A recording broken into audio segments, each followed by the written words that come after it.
My name is Tiffany Johnson, and welcome to the Top Tier Childcare Podcast.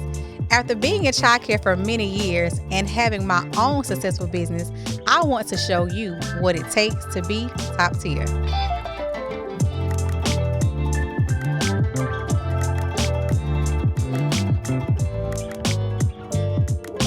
What do you feel like some questions that everyone should ask while they're interviewing?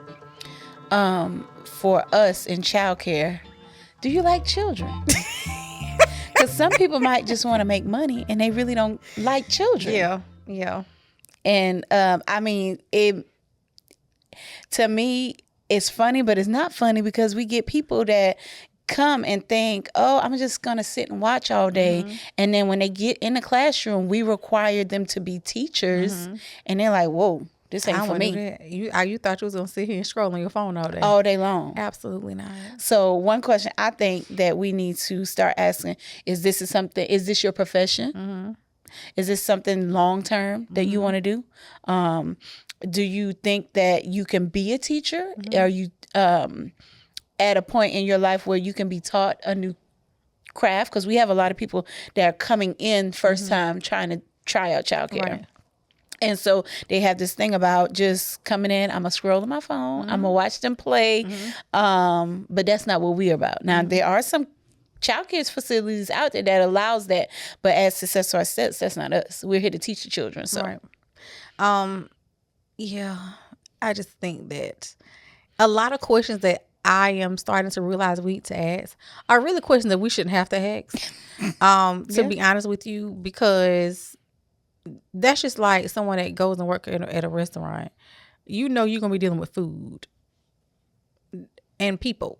Mm-hmm. So it's kind of like, I shouldn't have to ask you, would you say, can I take your order? Right. You know, like, it's just a given. Or can you, it's just a given. So, but it is to the point where now we do have to ask, like, do you have a passion for working with children? Mm-hmm. Like, what is your purpose for applying for this position? And it's crazy enough that we do get applicants that say, oh, because my mama told me to. Yeah, my mama told me to. Or I just need a job. I need something different. Yeah. But have no type of passion to be in it to win it. So that's a good question, Jesus.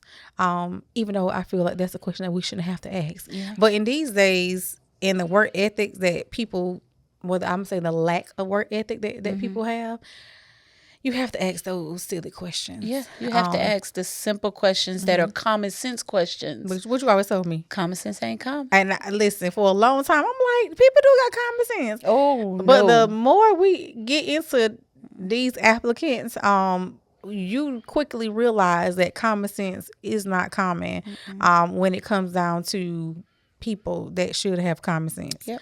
That should probably be a question too. You got common sense? Do you have common sense? Do you have common sense? There probably should be a question, but if a lot of people that don't have common sense don't even know if they have it or not. So it's pointless.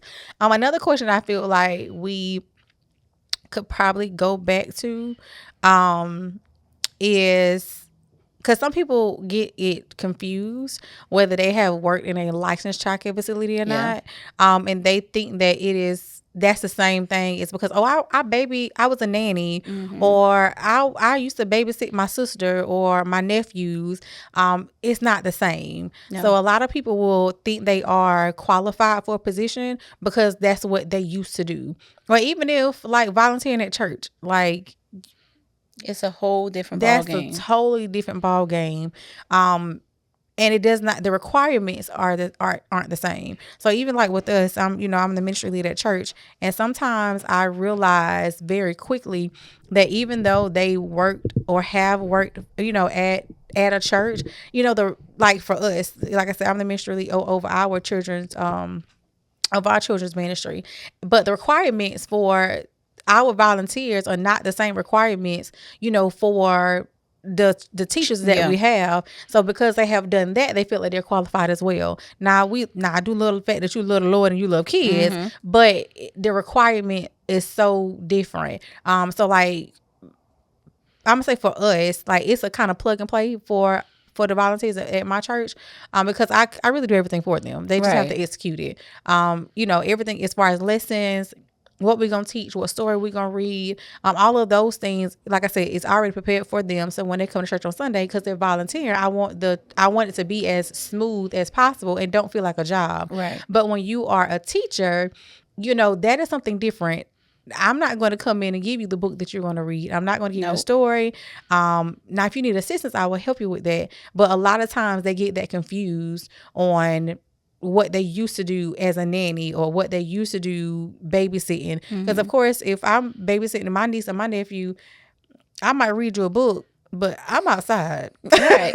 I'm gonna go watch me Law and Order while you playing in your room. Right. But you can't do that. Yeah. As a teacher. I might go to the mall or I might go get some ice cream, but I'm not planning no whole educational day, while I'm watching my niece and nephew. I'm not doing that. Well, I don't have young niece and nephew, but if I did, I'm not doing it. Right.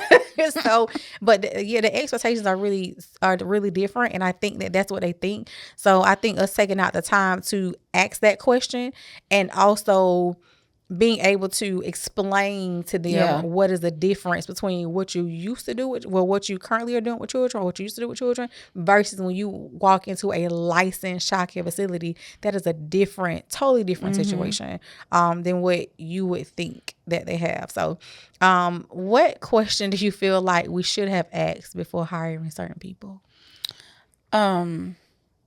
I know one that we have started asking was transportation. Like you wouldn't think that that's a question need to be asked, but we have had trial and error to know that we need to ask, do you have reliable transportation, and do you drive? Do you have a driver's license? Because a lot of people now, believe it or not, don't have those things. And for us, when we go on field trips or we pick up children, we need to know that you may be able to be able to step in that role for us.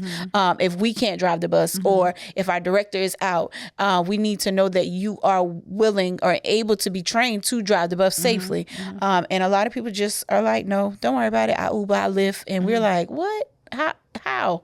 There's no way we can go. I know I couldn't live without my driver's license. But that's how some people are. And I think that's one very important for us, because we are growing. We have so many locations, and we do rely on our teachers being able to go from center to center, and you have to have transportation with us. And I think even backing up to just having transportation to get back and forth to work. Yeah. That has been an issue that we have came encounter with, because of course, if you're applying for a job, you got to get back and forth to the job. Right. The job I don't know. I'm not saying there's not jobs out there that will come and pick you up to take you to work. I know the chicken plant do. Yeah. Now I know for a fact the chicken plant does. Yeah, but we ain't a chicken plant.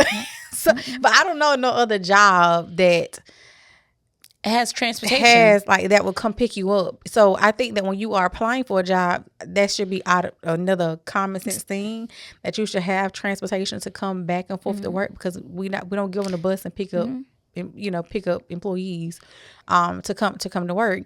So that is this transportation part is just definitely a big thing that we have had to ask. I'm trying to figure out another one that I feel like will be another question that we haven't asked, that we have like maybe needed to add or have added to the application. Well, when people that's trying to get approved or get hired with us. I'm really trying to think of another one. I really can't.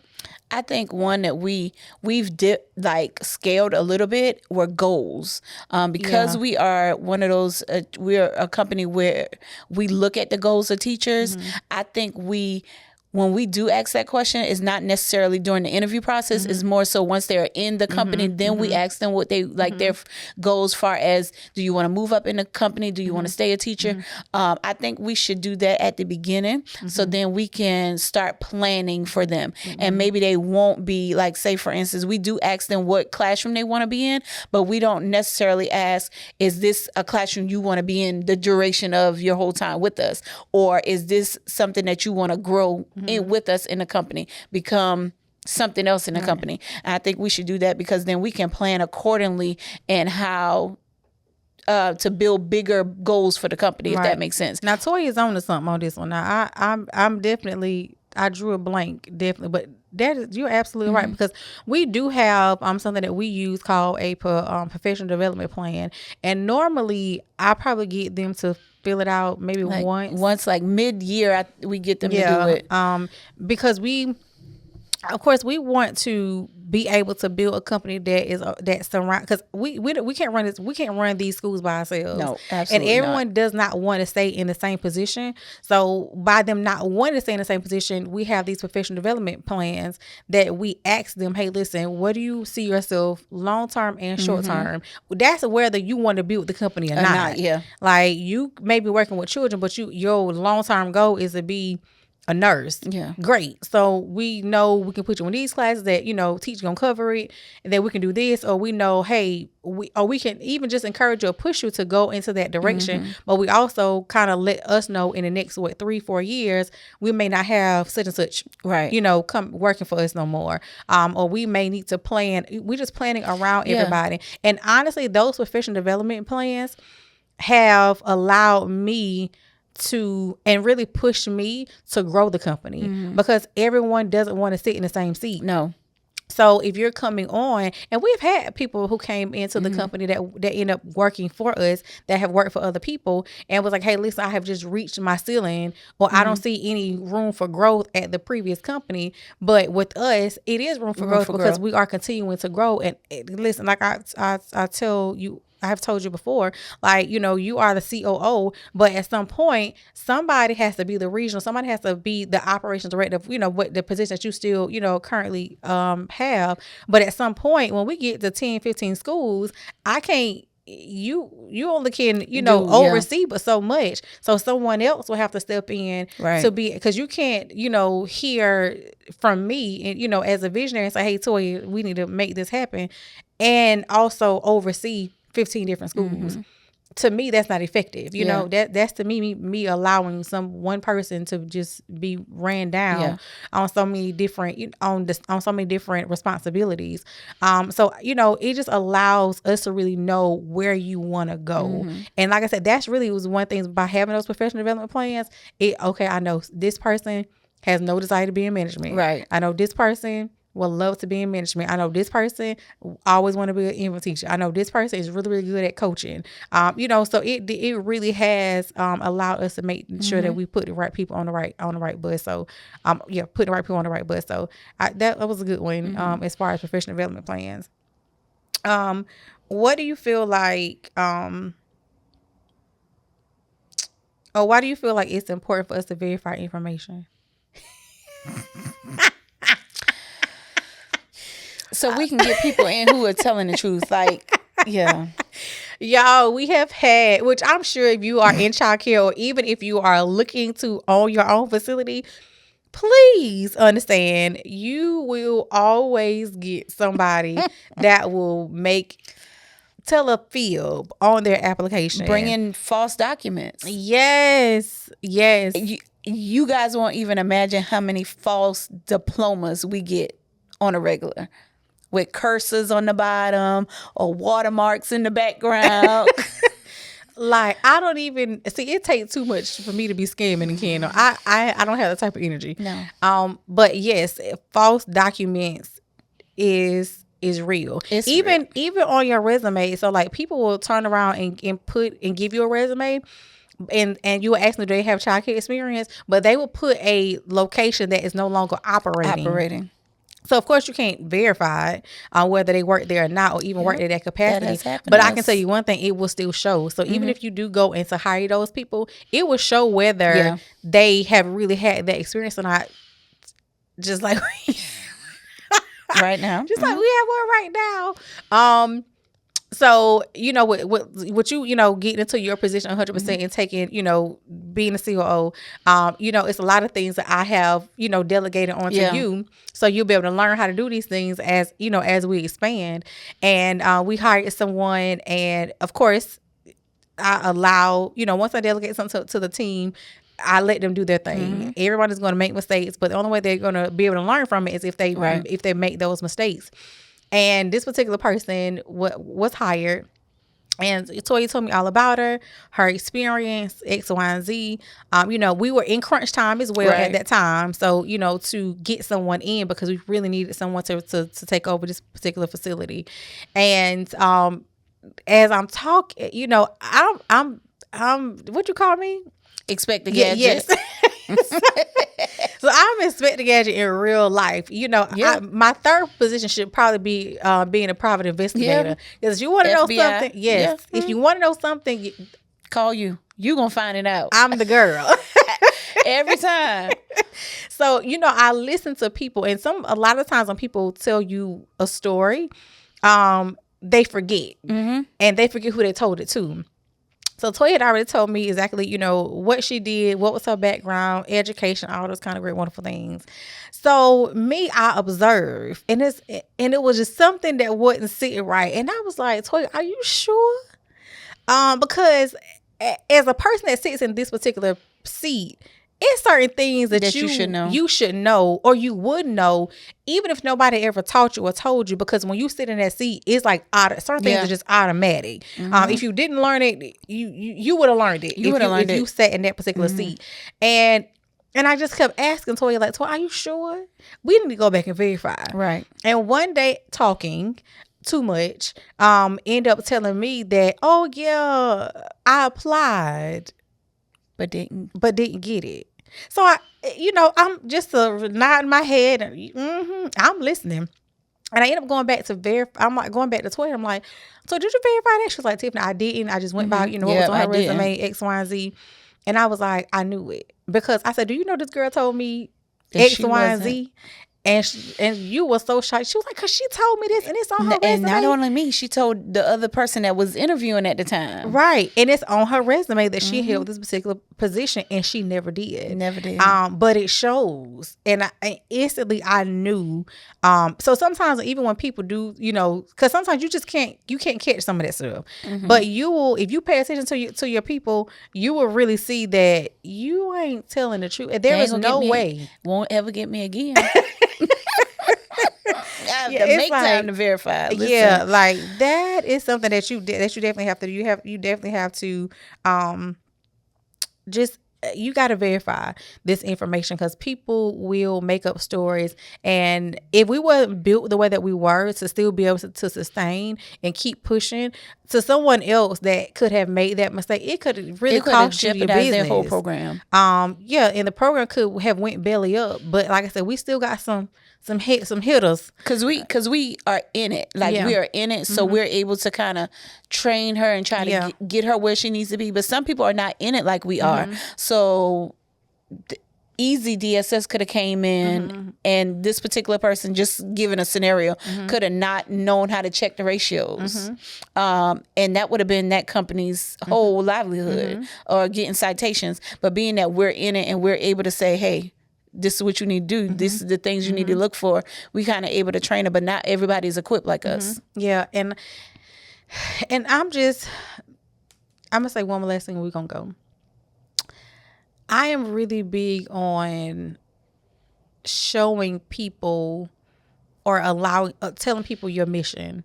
And people that you hire has to have the same mentality as you. Because that right there can send your business belly up. Because we had another staff member that, Lord forgive me, but he allowed certain things to happen for that person to transition out without us having to do anything. But as the more you spend time, which is really, even as CEOs, as founders, I don't care who you are, whatever position that you hold in your company, it is still important for you to get to know your people. Right. Or spend a little bit of time with them. I'm not saying that you have to be there all day, every day, because I do not. I am not in my buildings all day, every day. I see them when I can see them, honestly. But when I am around them, I make sure that it is very purposeful, that I can really hear what you're saying. That I can really ask you questions. I can really come in. I can speak to you. I can do all those things so I can really get some type of, sense of who you are. That discernment is real. In this particular situation, I am glad that God transitioned her on time out the front door. And on time, because it's like you could have easily been one of the ones that have sent my business upside down. So it's just important, like I said, for us everyone to really get in and really know your people after you interview them. And of course, when you interview people, you are interviewing their representative. You are interviewing who they really say they are, but they probably not in a lot of ways. Now we have interviewed people and they were exactly who they say they were. Yep. It was not a representative. It was exactly, and those are really our heavy hitters. That's in the center. They came in without no hidden agenda. They came in straightforward, very honest. Right. Because we're very straightforward and very honest. And they came in the same way, and they are still with us to this day. And they are the glue that really holds us together. And we all have flaws, and we're okay with that because I have flaws, but we able to hold each other accountable and keep pushing. But the ones that throw rocks and hide their hands, you just have to be able to be careful with those and just get to know the people that you are interviewing and ask the right questions. And don't just turn your business loose. Because I've seen people that give, even me, just for an example, when I first had to take my hands off of the first location that we have, I had a lady that was there, and my staff was all, I would come in, I still came in every day, and it was like, Tiffany, she do this and she do that, and da-da-da. And I'm like, not her. Right. Because when I'm here, she's nice, she speaks, she makes sure y'all okay. Like, she does all of these things. And then I'm like, so how in the world she's this mean, angry person whenever I'm not here? They were like, Tiffany, when you're not here, she is a totally different person. And I just so happened to, one of the weeks, I ended up having 2 of my teachers quit same day on a Friday. It was like, I can't take it no more. Tiffany, I love you, but it's her. And I'm like, ain't no way. So I ain't gonna say I snuck into the building one day, but expect the gadget. Yeah. I'm going to do my investigation because I do believe that if more than one person saying the same thing, let me look into it. And I ain't gonna say I'm gonna do my own investigation so I can, even if one person, I don't really care really who it is, but I'm gonna definitely verify. And really, I did walk into her talking to them crazy, and I realized that right then and there, I ain't gonna call you a snake, but I need you to be who you are, whether I'm around or not. Because that means if you're someone totally different when I'm not around, then I have to watch you. And I can't grow a business. I can't grow a business if I have to watch you every step of the way. So of course she transitioned out, which is fine. Right. I still love everyone that, that has worked for the company. Not some of them just can't come back. I love you though. Yeah, I love y'all. But you just, some people just not a good fit. It doesn't fit. And when you see that they're not a good fit, don't try to make them fit because you just adding fuel to the fire. Just cut it and make it a smooth transition out for everybody. Like we had that one person we hired, and I'm very seldom the one to say it ain't gonna work. Yeah. I called Tiffany. I said, this ain't gonna work, Tiffany. We can't do it. And a part of me wanted to give her more time, but a part of me knew we could not sacrifice more time. Like we had to go ahead and cut it so we can move on to somebody else who's gonna bring hope and build on our foundation, like you said. And you just don't want to keep negative energy in it too long. Because the truth is, it's very cliche to say, but one bad apple do spoil a bunch. And in that week that this person was, and this is the first time we have ever, I believe that we have ever, this is the first time in 8 years that we have ever went and told somebody this ain't gonna work. This ain't gonna work. Because it was so much turmoil within a few days that I'm like, how did we go from sugar to something else in days? Like there is, from one person, there is no way. It's no way. And I just kept feeling it like, I said, Tiffany, I'm not the one to tell people to get the boot, but this babe, she can't, she ain't it. And absolutely, she wasn't. And we are a company that really trains and coaches you and give you chance, because everyone is not like that. So if you don't know something, you have not learned something from another company, when you come to work with us, we will give you, we just don't give you the boot because you made a mistake. We really do coach and train you so you can be the best version of yourself, whether you decide to stay with us or not. So if you do decide to leave or move on, we want you to be able to take something from us, learn something, and not nothing bad, good things, and move it along to your own facility or even a facility that you're going to, if someone else's. But in that particular situation, it was either you gonna turn the whole building upside down, and it was literally within days. Yeah. So like I said, just pay attention to the people that you hire and ask the right questions that that also goes along with your mission and your vision, so people can know what your mission and your vision, is, and make sure that they morals and values and character, aligns with that. Because if it don't align with, like you said, don't force it. If it don't work, it don't work. And that's just what it is. So, have that conversation. Make sure you're paying attention to them, as they transition into your company, and let them know that you're there for them. But you also don't take no foolishness either. Now, be transparent. Yeah, you're not gonna take it. You got to be transparent. So hopefully that'll allow you guys to have some good interview questions for your people, and just like I said, pay them some attention, because you don't want to work so hard to build a business and you just at a blink of an eye